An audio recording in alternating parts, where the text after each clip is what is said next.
I den her video viser jeg dig, hvordan vi kommer fra WCID-analysens valg af væsentlige emner til hvilke datapunkter, der skal oplyses i din CSRD-rapport.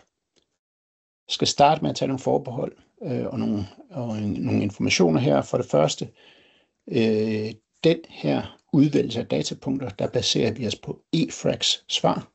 Det er altså den her europæiske organisation, som står for i praksis, hvordan vi forvalter direktivet. Så det er det officielle svar, vi baserer os på. Punkt 2, så er deres officielle svar ikke komplet endnu. De er simpelthen ikke nået færdig med S2, S3, S4. Og som det helt åbenlyst også svarer indledningsvis, så er der altid et niveau af tolkning. Og det vil sige, at den mapning, vi laver, kan man måske betragte som en slags bruttoliste, hvor man så yderligere har mulighed for at zoome det ned og begrænse yderligere datapunkter, specifikt i forhold til ens egen virksomhed. Men lad os se, hvordan vi gør det. Her har jeg fra den her testvirksomhed valgt et eneste punkt som væsentligt.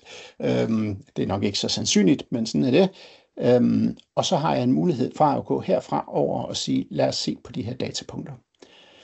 Og så kommer vi over en formular, hvor den har udfyldt lige præcis den del, de emner, som vi har valgt.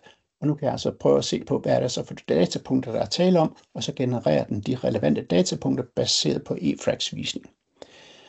Den her form er så også en generel måde at arbejde med de her datapunkter på, hvis du ikke skulle have lyst til at lave din WCID-analyse i det her system.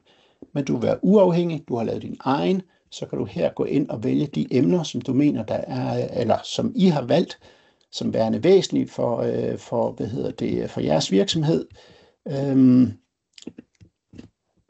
Og så på den baggrund genererer dine datapunkter.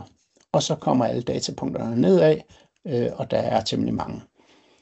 Der kommer et lag her ovenpå, som vi kan filtrere for senere, som har noget at gøre med indfasning osv. Det tager vi i en anden video.